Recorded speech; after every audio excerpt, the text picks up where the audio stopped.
On March 13th, 66-year-old Bhushan Kumar Mittal collapsed and died after standing in the scorching sun for hours, seeking a single cylinder of cooking gas.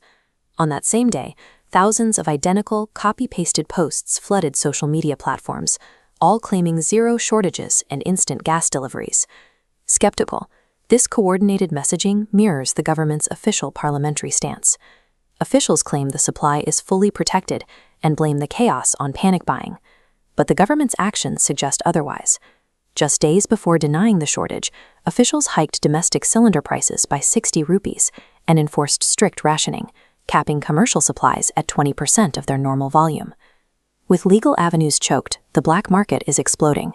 A standard domestic cylinder, officially priced at 900 rupees, is now being illegally sold for 6,000 rupees in some cities, 6 times its value. Local infrastructure is collapsing under the weight of the demand. Online booking systems in major states have crashed, and the situation has become so volatile that police are now required to physically escort gas transport trucks. These widespread shortages reveal a systemic supply failure masked by official denial. Households are now forced into immediate triage just to cook their next meal. India imports 60% of the LPG it consumes every year. A staggering 90% of that imported gas flows through one single, extremely narrow passage. This is the Strait of Hormuz, the waterway sitting between Iran and Oman.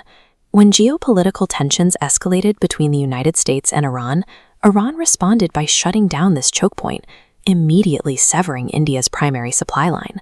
While there are ongoing diplomatic talks, individual cargo ships are failing to secure safe passage through the blocked waters. Realistic estimates suggest it will take a minimum of 4 to 8 weeks for the supply chain to reopen. A resilient energy grid relies on strategic reserves. Strategic reserves are dedicated emergency stockpiles of fuel held by the government to survive sudden supply shocks. India's total LPG reserve sits at 1.4 lakh tons. For a nation of 1.4 billion people, 1.4 lakh tons equates to less than 48 hours of total national consumption. A conflict playing out thousands of miles away has exposed a lack of infrastructural foresight at home. The country was left operating with almost zero buffer against a total energy freeze. Bridging a 2-month gap without a primary cooking fuel depends entirely on your geographic location and local infrastructure. For resource-flexible homes in urban areas, the most immediate workaround is the electric pivot, switching to an induction cooktop. Setting this up requires specific financial inputs. You have to purchase the unit itself, which costs around 2,000 to 3,000 rupees, and you must replace traditional round-bottom Indian cookware with compatible flat-bottom pots. But the trade-off is severe. You are trading gas dependency for total electrical grid dependency, rendering your kitchen defenseless during rolling blackouts. The second urban option is an infrastructure upgrade to piped natural gas, or PNG. PNG offers a massive geopolitical advantage. Because it is delivered directly through domestic pipelines, it provides a continuous fuel supply that is insulated from shipping crises. This matrix compares our alternative fuel options. Looking at PNG, we see its critical limitations. It is restricted to Tier 1 and Tier 2 cities, and the physical installation process is slow. Induction offers instant setup but high grid dependency, while PNG offers low dependency on foreign shipping but requires a delayed setup time. Ultimately, while urban households face steep financial costs, they possess the infrastructure and the capital to effectively buy their way out of this crisis. Those without the capital for new appliances are often driven to the panic response, hoarding available cylinders and turning to the black market. Paying inflated black market prices is a massive financial drain, and it carries severe legal risks. Under the Essential Commodities Act, hoarding and price gouging are criminal offenses. On a macroeconomic level, individual hoarding artificially depletes an already crippled supply chain. Every extra cylinder locked away in an apartment extends the duration of the shortage for everyone else. The demographic facing the true brunt of that extended shortage are rural and low-income households who are devoid of stable alternatives. These families are being forced into a rural regression. Without gas or reliable electricity, they are pivoting away from clean energy and returning to foraging for wood, coal, and biomass. This fuel shortage effectively erases years of national progress intended to provide clean cooking gas to remote villages. The physical toll of this regression is severe. women are once again trapped in smoke-filled kitchens, enduring long-term respiratory damage just to feed their families.